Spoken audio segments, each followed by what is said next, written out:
No, they will not guard the focus.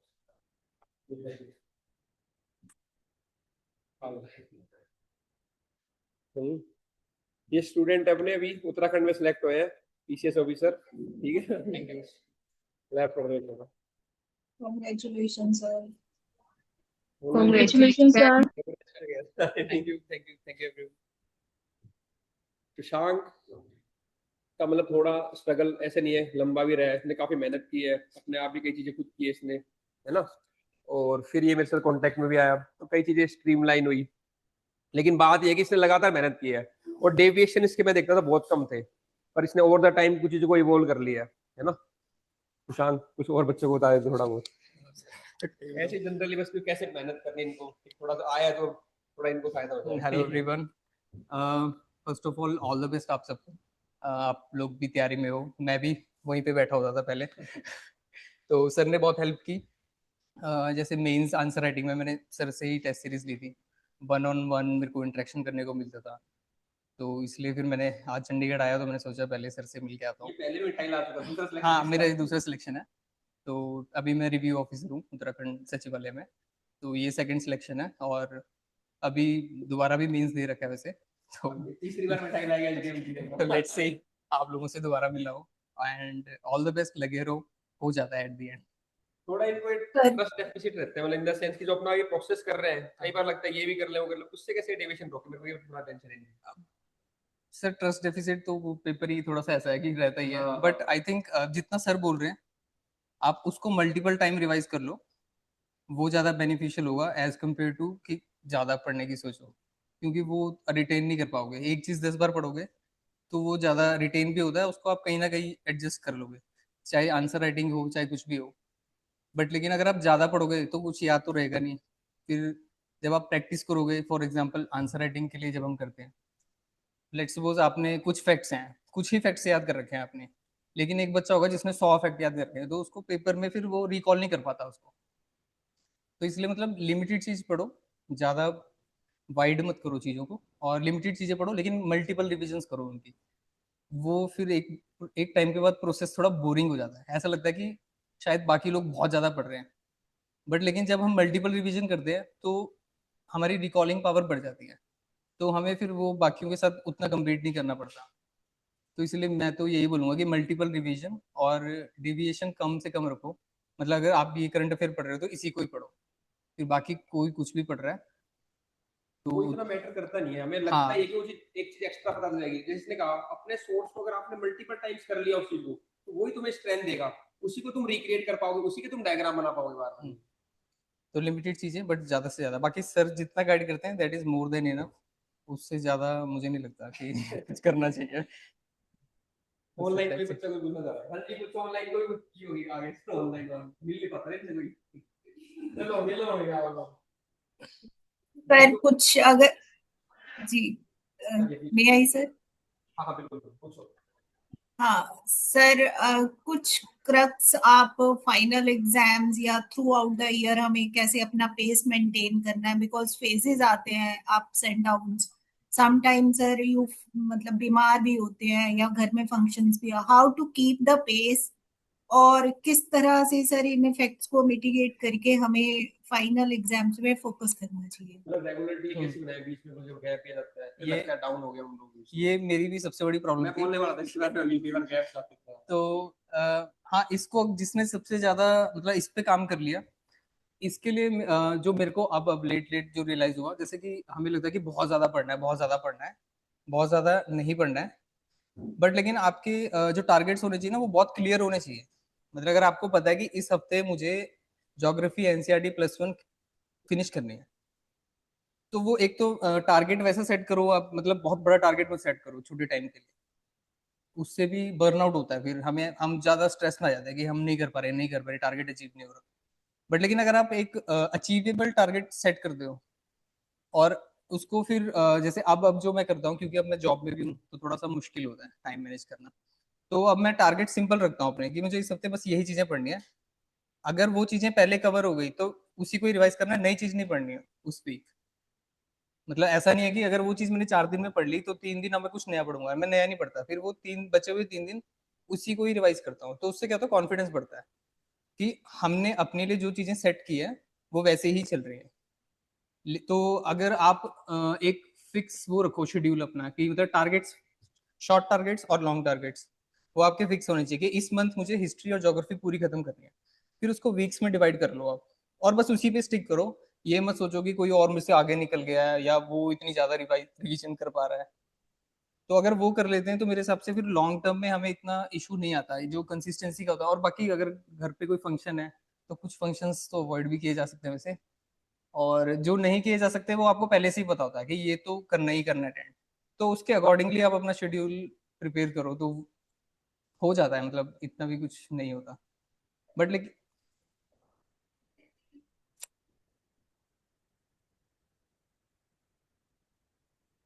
हम्म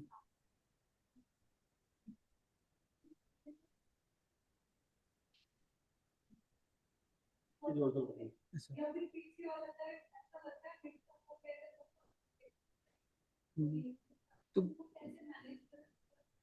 तो मेरे हिसाब से वो तो जो क्लास में चल रहा है उसके साथ चलने में ज्यादा बेनिफिशियल है, क्योंकि आप अभी आप जो पढ़ मतलब उसको भी कवर करना है, बट जैसे कभी छुट्टी हो गई या क्लास नहीं है, या फिर कभी ऑफिस से छुट्टी है आपको, संडेज हो गए जैसे, है ना, तो वो वाला आप उस टाइम के लिए छोड़ दो जो बचा हुआ है, वरना उसके डाउट्स भी नहीं क्लियर कर पाओगे आप, और जो क्लास में चल रहा है उसमें भी मन नहीं लगेगा।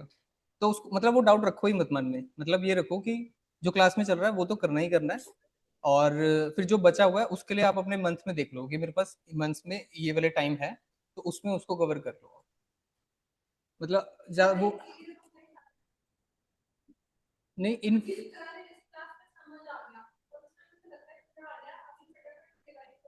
हम्म।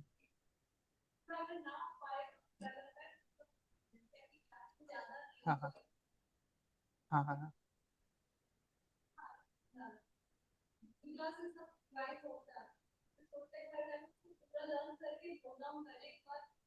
हम्म।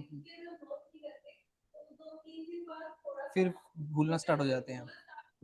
हम्म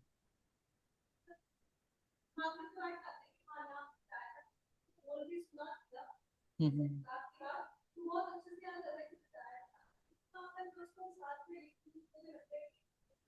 हम्म हम्म।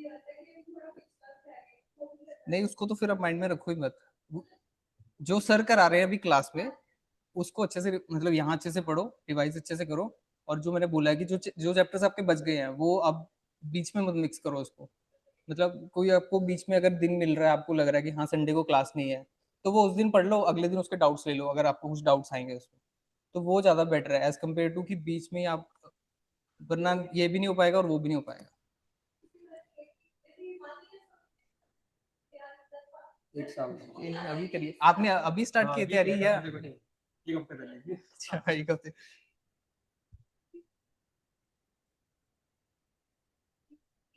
अभी तो ये बहुत हुआ है। यूपीएससी की वजह से? ये तो मिक्स है।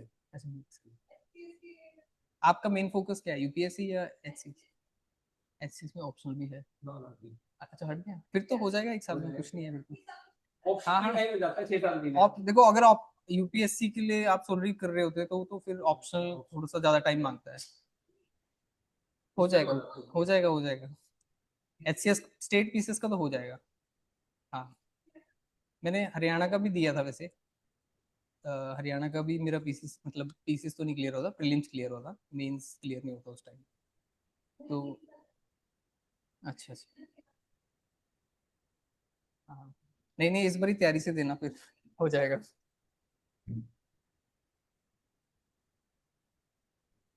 मैंने तो to be very honest last में मैं सर के पास ही था, मतलब यहाँ पे बहुत सारे हैं मतलब, बट मैं सिर्फ लाइब्रेरी ज्वाइन की हुई थी। फिर लास्ट में मेरी सर से थोड़ी बात हुई तो सर के साथ थोड़ा सा वाइब मैच हो गई, तो फिर सर से मैं पर्सनली ले लेता था जो भी मेरे डाउट्स होते थे कि पेपर ये देना है कि नहीं देना या जो भी है। तो और आंसर राइटिंग मैंने सर के पास ही करी है, बल्कि सर कॉपीज दिखा देना अभी अगर आपका होगी तो आंसर राइटिंग मैंने सर के पास ही की, और ठीक है, हो गया सिलेक्शन जो सर ने चीजें बताई थी। मैं इनको यही कह रहा हूँ कि ऐसा नहीं है। मतलब कई बार हमें ऐसा लगता है कि शायद हम यहाँ पढ़ रहे हैं, मतलब कई बार वो एक होता है ना, हमें ऐसा लगता है कि किसी और इंस्टीट्यूट में बहुत ज्यादा भीड़ है तो शायद वहाँ ज्यादा अच्छा पढ़ा रहे हैं, सिलेबस वही है, बुक्स वही है, मतलब आप कैसे पढ़ रहे हो उसको, वो ज्यादा वो है। और तरीका हाँ, तरीका वो है कि आप उसको ढंग से पढ़ रहे हो कि नहीं पढ़ रहे। उतना सब उतना सफिशिएंट है, मेरे को तो उतना सफिशिएंट लगा। हाँ हाँ, नहीं नहीं, हाँ हाँ, आप और नहीं, स्टेप हाँ लगा देंगे। हाँ बिल्कुल हाँ हाँ, जेन्युइन काम है।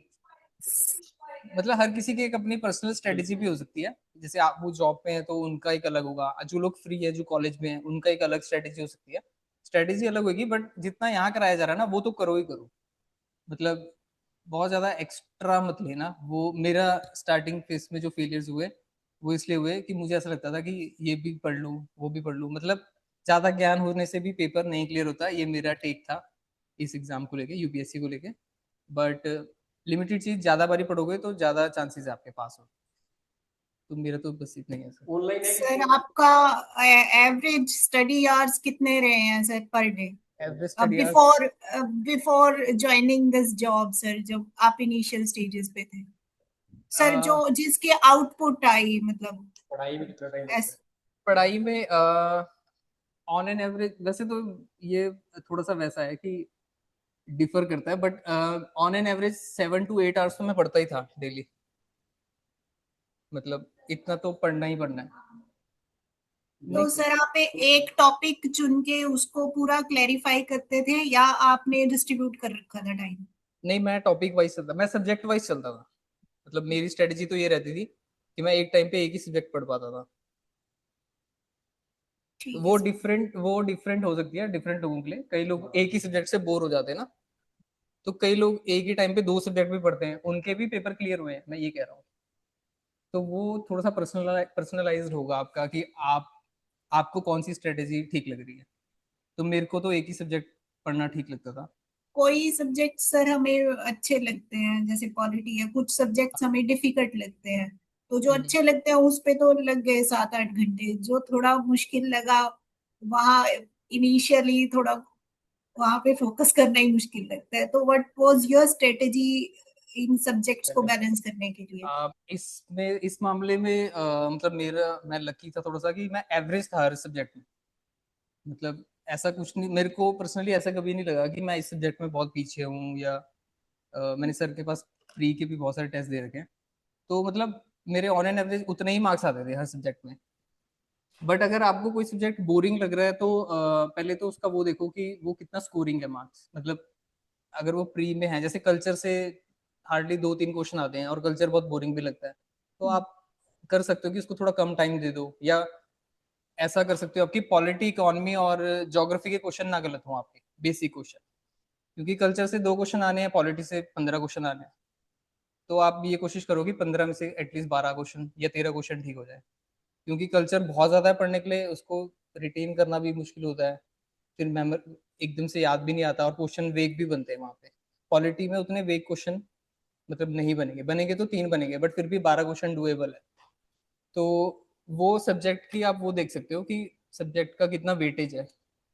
बट किसी भी सब्जेक्ट को छोड़ना वो मेरे को ठीक नहीं लगता था, तो मैं हर सब्जेक्ट को टाइम देता था। सर कोई ऐसा सब्जेक्ट, जैसे आपने कई एग्जाम्स दिए हैं, तो कोई ऐसा सब्जेक्ट जिसमें थोड़े से इनपुट से मैक्सिमम आउटपुट आ सके मेरे को तो मार्क्स की? मेरे को तो पॉलिटी लगता था प्री के लिए, प्री पॉइंट ऑफ व्यू से बता रहा हूँ आपको। प्री पॉइंट ऑफ व्यू से सर मुझे लगता था कि पॉलिटी, जैसे हिस्ट्री भी मेरा हिस्ट्री ऑप्शनल था, बट फिर भी प्री में क्वेश्चन नहीं हो पाते थे हिस्ट्री के। बट पॉलिटी मेरे को ऐसा लगता था कि वो काफी स्कोरिंग है, और वहां पे ऐसा नहीं हुआ अभी आज तक कि 10 से कम क्वेश्चन आए हैं पॉलिटी से। ठीक है सर। जैसे हिस्ट्री में कभी कभी ऐसा हुआ है कि 10 से भी कम क्वेश्चन है, तो कभी कभी बहुत ज्यादा क्वेश्चन है। बट पॉलिटी और economy almost almost same same number of question same रहते हैं। तो उन ठीक। सब्जेक्ट में तो आपका बिल्कुल मतलब स्ट्रांग होल्ड होना ही चाहिए, जहां से आपको पता है कि इन 3 सब्जेक्ट से लगभग लगभग 35 क्वेश्चन आते हैं। तो प्री पॉइंट ऑफ व्यू से तो उसको आप करना ही चाहिए आपको। मतलब वो 3 सब्जेक्ट्स तो आपको किसी भी हालत में छोड़ने नहीं है। वैसे बोलो बोलो आप। हम्म हम्म हम्म हम्म, नहीं, उसको लाइटली मत लेना।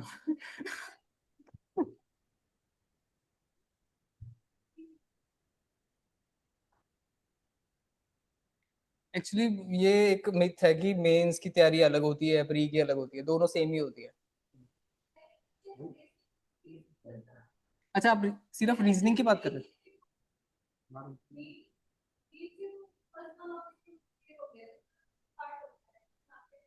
हाँ हाँ, वो डिपेंड करता है कि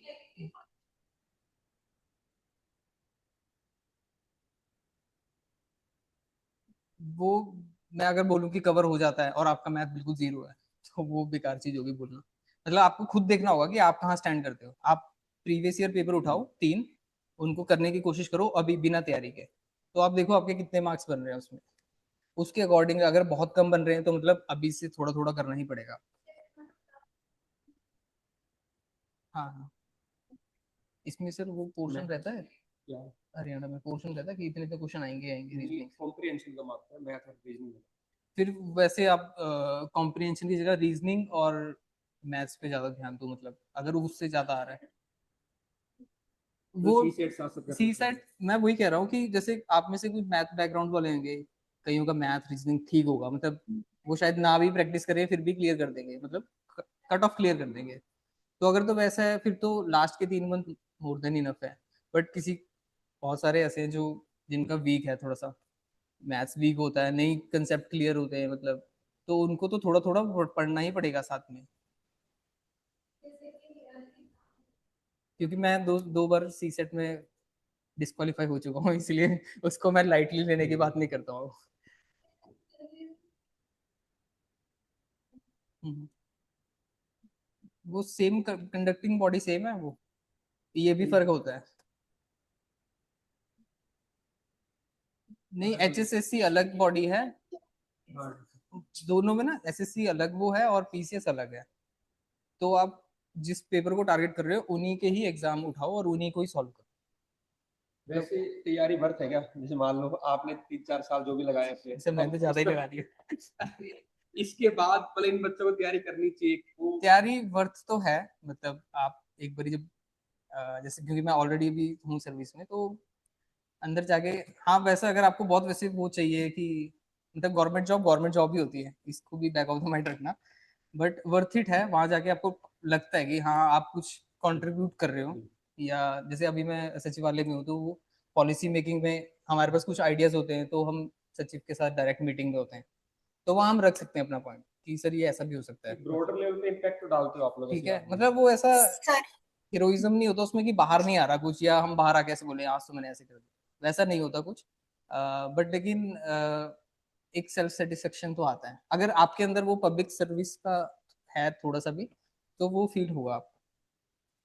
तो वर्थ इट है, मतलब लगे रहना चाहिए। और अगर मतलब लगे ही रहना क्योंकि चाहिए, बहुत मैं ज्यादा मेरा तो मेहनत कर तभी रहे हैं ना क्लियर हुआ। कि बच्चे बहुत ज्यादा मेहनत कर रहे हैं, इनको हाँ लगता नहीं नहीं, है। वर्थ इट है, वर्थ इट है, मतलब मेहनत करना वर्थ इट है।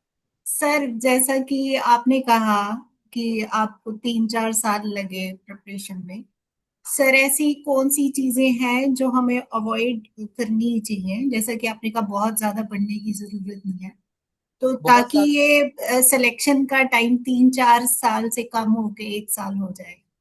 अब जैसे स्टार्टिंग फेज में क्या होता था, जैसे मेरे को पॉलिटी पसंद थी, तो मैं पॉलिटी का ऐसे महारथी बन के घूमता था कि कुछ भी पूछ लो लक्ष्मीकांत से। हम्म, बट उसका एक्चुअल में रिजल्ट में उसका कुछ फायदा नहीं है, क्योंकि 15 ही क्वेश्चन आने हैं। तो मतलब बहुत ज्यादा पढ़ने से मतलब है कि आपको, आपका ओरिएंटेशन सिर्फ ये होना चाहिए कि मेरा पेपर क्लियर होना चाहिए, मतलब उसके लिए पढ़ना है आपको।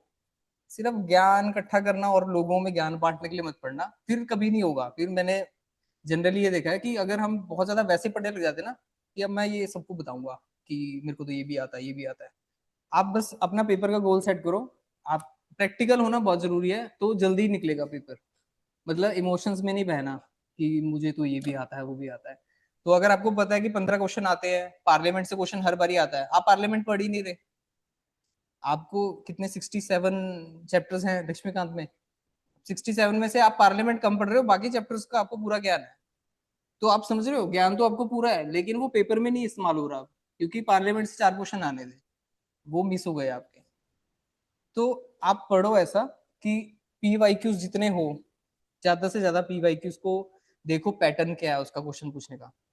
तो फर्स्ट एंड फॉरमोस्ट आपका वही होना चाहिए कि टारगेट की पीवाईक्यू में जहां से क्वेश्चन आ रहे हैं वो वाले चैप्टर्स में तो आपको ऐसा होना चाहिए कि आपको पूरे 100% आता है। बाकी चैप्टर आए चाहे ना आए, वो वाले तो आने ही चाहिए। ठीक है, जनरली होता है कि हमारे पास लक्ष्मीकांत होती है तो हमें ऐसा लगता है कि वो सारे के सारे पेज रटने हैं हमने। तो उसमें क्या होता है, पढ़ तो हम ज्यादा रहे हैं, टाइम भी ज्यादा ले रहे हैं, अंदर से फीलिंग भी वही आ रही है कि हमसे बेस्ट कैंडिडेट तो कोई नहीं है, कि इतना कौन ही पढ़ रहा होगा जितना मैं पढ़ रहा हूँ, इतने फैक्ट किसको याद रहेंगे। बट एट द एंड हमें जज किया जाएगा कि पेपर क्लियर हुआ कि नहीं हुआ। ठीक है, तो आपका ओरिएंटेशन, अगर आपको जल्दी क्लियर करना पेपर, तो ओरिएंटेशन ऐसा होना चाहिए कि पेपर में क्या पूछा जा रहा है और आपने वो पढ़ा है कि नहीं पढ़ा। अगर जब तक आप पेपर में जो पूछा जा रहा है पीवाईक्यू में, अगर जब तक आपको वो क्वेश्चंस नहीं आ रहे, तब तक मतलब आप गलत ट्रैक पे। तो पीवाईक्यू तो मैं ये कहूंगा कि हर हफ्ते के एंड में या जब भी फ्री टाइम होता है आपके पास, तो अगर जब प्रीलिम्स मोड मोड ऑन होगा आपका, या अगर आप अभी मेंस लिख रहे हैं, ये क्या कर रहे हैं सर आप? अभी तो ये फाउंडेशन की है। अच्छा, फाउंडेशन चल रहा है। इनका ethics तो चल रहा है। हाँ, अगर एथिक्स चल रहा है तो आप देखो कि सर ने जो पढ़ाया उस टॉपिक से कितने क्वेश्चन आए हैं मेंस में। ठीक है, अगर आपको लग रहा है कि यार ये वाला क्वेश्चन जितना हमने पढ़ लिया उससे मैं कर सकती हूँ, इस क्वेश्चन को अटेम्प्ट कर सकते हैं, ठीक है, तो उसको अटेम्प्ट करने की कोशिश करो, जितना बुरा अटेम्प्ट होगा करो। मतलब सबसे जो बड़ी प्रॉब्लम होती है तैयारी में वो ये होती है कि हम सोचते हैं कि पहले हम सारा पढ़ लेंगे फिर हम उसको अप्लाई करेंगे। वो मत करना, बिल्कुल भी मत करना, मतलब क्योंकि फिर उतना ही टाइम लगेगा आपको। वो अप्लाई वाला पोर्शन साथ साथ में चलाते रहो, क्योंकि पहला आंसर आप आधे घंटे में ही लिखने वाले हो और वो भी बहुत बुरा। जनरली 90% बच्चों के साथ तो ऐसे ही होता है, मतलब आपको खुद ही ऐसा होगा कि यार मैं बना भी हूँ इसके लिए, ये मैंने क्या लिख दिया। ठीक है, बट वो धीरे धीरे 25 मिनट्स होगा, फिर धीरे धीरे 22, 20, 15 होगा, फिर 15 के साथ क्वालिटी भी होगी, और फिर वो आपको पता भी नहीं चलेगा कि कब वो 8 मिनट में आ गया और आपने सारे फैक्ट भी लिख दिए, वो डायग्राम्स भी बना दिए, फ्लो चार्ट भी बना दिया। तो वो 30 मिनट्स से लेके यहाँ तक की जर्नी है ना, बच्चे उसको अवॉइड करते हैं क्योंकि उसमें सेल्फ डाउट आता है तो ये तो तैयारी में जैसे करते मोस्टली। बच्चे, तो आप भी हाँ, जब तैयारी कर रहे थे मैंने भी किया, तो मतलब आता था डाउट आपको भी शायद पहले? सब सेल्फ डाउट सबको आएगा, मतलब ऐसा लगेगा कि यार आपके साथ वाला तो बहुत अच्छे आंसर लिख रहा है, हाँ, इस इतना तो कभी लिख ही नहीं पाएंगे हम, मतलब ऐसा लगता था। ठीक वो है, देखो इसको भी डाउट हुआ, उसने भी क्लियर किया है। तो मेरे ये बार बार क्वेश्चन पूछने का मतलब ये कि सभी एक जैसे होते हैं, उनमें से जो लगातार देख के अपना काम कर लेगा वो निकल जाएगा। कोई अलग से नहीं आता, कोई आपका अलग सा हाँ, नहीं नहीं, बैकग्राउंड है, कोई कुछ बहुत पढ़ रखा है, ऐसा मतलब कुछ भी नहीं मेरे है यहाँ कॉलेज पे। में 51% बस है यहाँ की सिर्फ। मेहनत की है इसने जो भी है। मैं कॉलेज के मार्क्स बता रहा हूँ उनको, अच्छा, 51% है मेरे मतलब सिर्फ। मैं ठीक यही है, समझा मतलब था, ऐसा कुछ नहीं वैसे है कुछ कि भी नहीं है। अगर आपको मतलब लिख सकते हो और पढ़ सकते हो ना, तो ये बना है आपके लिए एग्जाम, ऐसा कुछ नहीं है। हर एक बंदा कर सकता है क्वालिफाई, कोई दिक्कत नहीं है बस वो। बट वो जो मैंने आपको बोला है कि सिलेबस, आप वो पीवाईक्यू, अगर आप वो वाले ट्रैक, वो अपने आप को लगातार उसमें देखना पड़ेगा आपको हर 2 हफ्ते में कि हम जो पढ़ रहे हैं वो सही पढ़ रहे हैं कि नहीं पढ़ रहे हैं, पीवाईक्यू में वो आया है कि नहीं आया। उस हिसाब से प्रैक्टिस करोगे तो फर्स्ट अटेम्प्ट में भी निकालना भी इजी होता है। डेडिकेटेड रहना पड़ेगा बस, मतलब डिस्ट्रैक्शन जीरो होनी चाहिए अगर फर्स्ट अटेम्प्ट में निकालना है। अगर 3-4 में निकालना है फिर तो डिस्ट्रैक्टेड रह सकते हो, मतलब डिस्ट्रैक्शन कम होनी चाहिए, वो भी एक बहुत बड़ा रूल है। एक प्रकृति आप पूछ लो कभी। हाँ जी,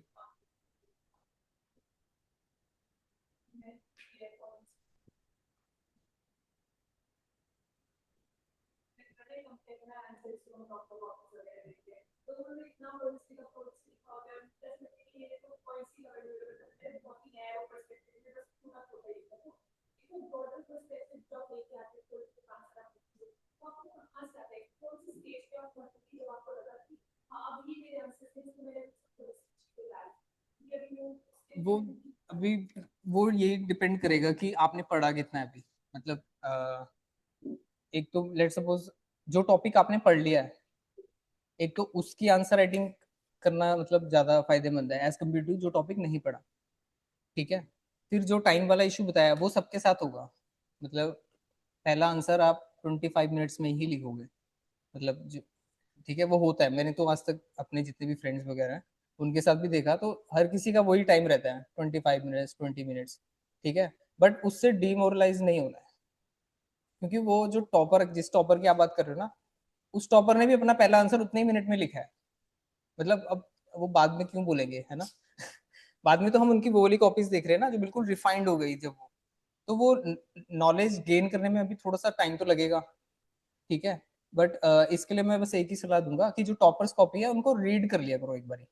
जैसे जो टॉपिक आप पढ़ रहे हो साथ साथ में देखो कि क्वेश्चंस क्या आए थे उसमें, उससे रिलेटेड क्या क्वेश्चंस आए, और उन क्वेश्चंस पे टॉपर्स ने क्या लिखा हुआ है, वो कॉपीज अवेलेबल होती है ऑनलाइन। तो आपको ना एक आइडिया होगा, लिखने से पहले आपको आइडिया होगा कि अच्छा मेरे को ये वाले फ्रेमवर्क्स में रह के अपना आंसर लिखना है, ठीक है। तो एक तो पहले वो आइडिया होना चाहिए, तो वो टॉपर्स की कॉपी से मिल जाता है। पूरा उनको ऐसे बिल्कुल अंधाधुंध वो नहीं करना है, कॉपी नहीं करना है, बस फ्रेमवर्क लेना है। जैसे कि जैसे मैं, आप लोग में से कुछ ऐसे होंगे जो पैराग्राफ्स में अपने आंसर लिख रहे होंगे। तो पैराग्राफ्स में क्या होता है कि बात, एक ही बात हम 4 लाइन में करते हैं, पॉइंट्स में वही एक पॉइंट, एक डायमेंशन आ गया, अगला पॉइंट में दूसरा डायमेंशन। तो चेक करने वाले के भी एक माइंडसेट में वो होता है यार इसने 5 पॉइंट्स लिखे हैं।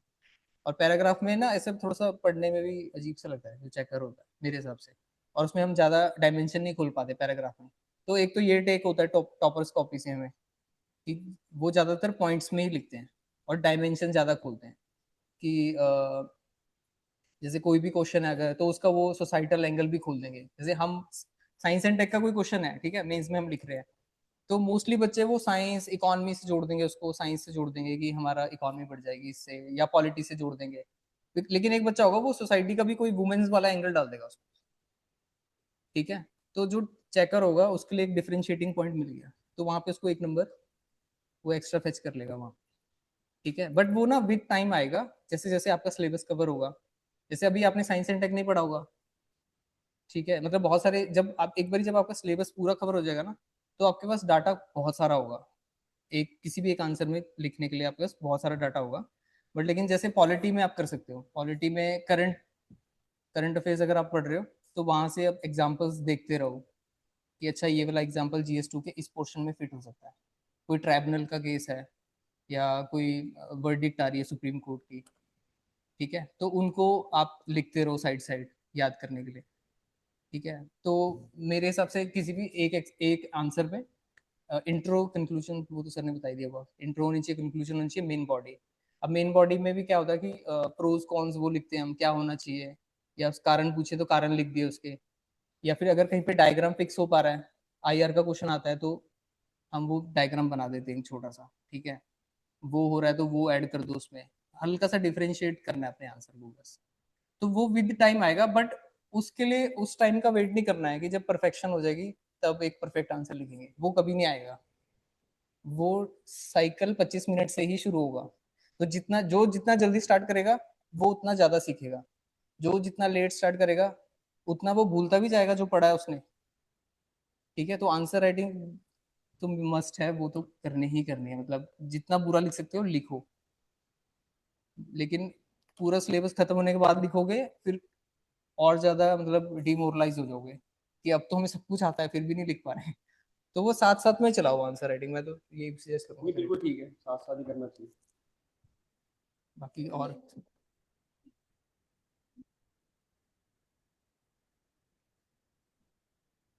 कब निकलेगा या कब होगा?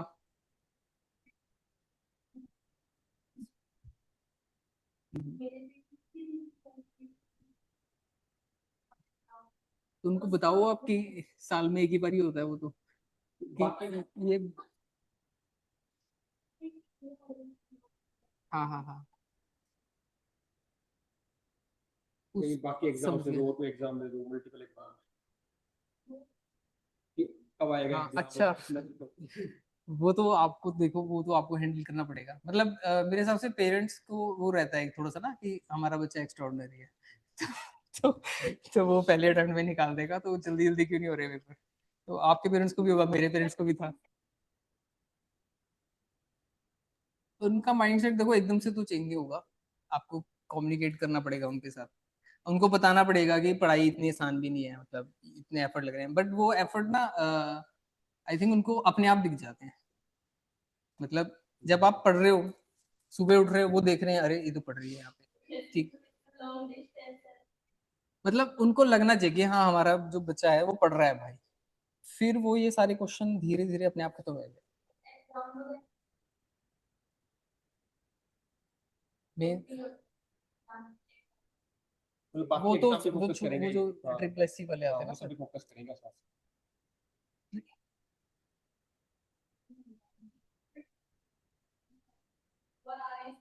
तो दे दो उनकी सेटिस्फेक्शन पे उनकी सेटिस्फेक्शन के लिए दे दो, बट टारगेट बड़ा ही होना चाहिए। वो निकल जाएंगे वो एग्जाम अपने आप ही।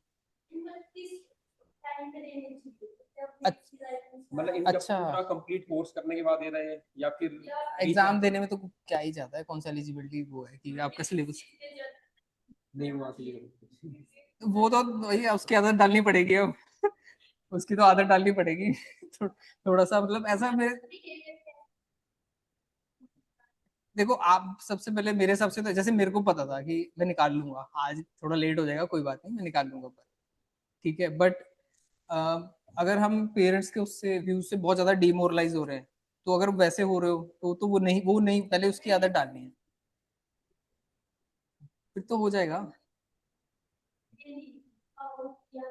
नहीं तो उनको फिर आप एग्जाम्स की डेट्स बता दो कि इस इसके तारीख बाद पूछ इस लो मंथ को एग्जाम है, तो उससे पहले मत पूछना कि उससे पहले कोई एग्जाम नहीं है, इस मंथ को एग्जाम है, बस दैट्स इट।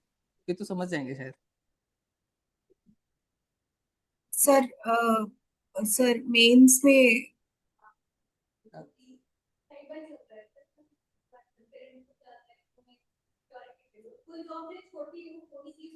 मेरे हिसाब से तो हरियाणा के सर जो ग्रुप सी वाले पेपर होते हैं ना, अगर आप पीसीएस की तैयारी कर रहे हो तो वो आप वैसे भी देने चले जाओगे ना बिना तैयारी के, वो वैसे भी क्लियर हो जाते हैं सर। काफी कुछ काफी बच्चे मेरे साथ के हैं जिन्होंने मतलब पीसीएस दे रखा है।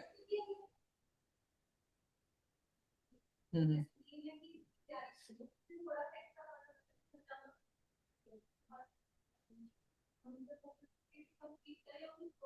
नहीं नहीं, इस पे फोकस रखना चाहिए। अगर आपको उसमें लग रहा है कि हाँ कोई अच्छी पोस्ट आ रखी है, मतलब ग्रुप सी में भी बहुत सारी पोस्ट अच्छी होती है, तो आप मेरे हिसाब से तो जिसकी जो तैयारी के फ्लो में होता है ना, उसको बस पेपर में बैठना होता है जाके, मतलब वो पेपर निकल जाते हैं अपने आप, आपको अलग से नहीं पढ़ना होता उनके लिए, मेरा तो ये एक्सपीरियंस रहा है। हम्म हम्म हम्म हम्म हम्म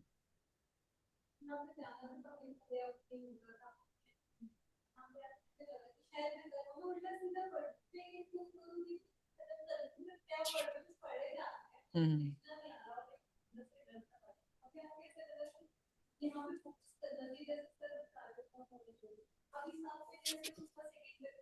हम्म।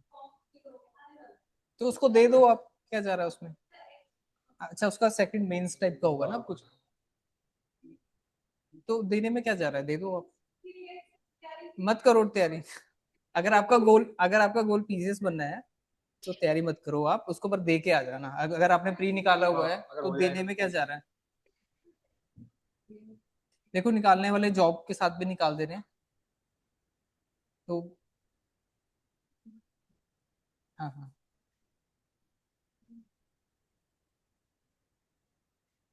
हाँ हाँ।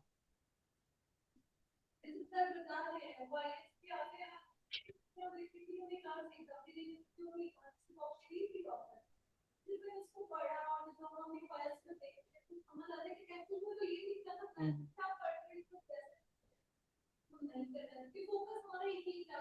मैं वही कह रहा हूँ आपको कि कोई साइड वाला एग्जाम आ रहा है, अगर आपको ऐसा है कि इसमें कोई अच्छी पोस्ट है, कि इसमें भी हो जाएगा तो ठीक है, अच्छी पोस्ट है वो, अगर ऐसा कुछ आपको सिक्योरिटी चाहिए तो आप उसको दे दो, मतलब एक्स्ट्रा मत करो उसके लिए तैयारी।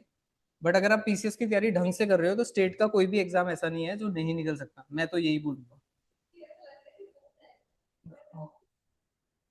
क्योंकि यहाँ तो आप एक्स्ट्रा पढ़ रहे हो ना, यहाँ तो बहुत एक्स्ट्रा पढ़ रहे हो, वहां तो ऑब्जेक्टिव पेपर होता है शायद ग्रुप सी में, तो वो तो मारना है एक कोई सही आंसर। हो गए सबके डाउट हाँ, और किसी के आप एक क्लास लेट होगी सर। हाँ ठीक है कोई नहीं मैं तो फिर भी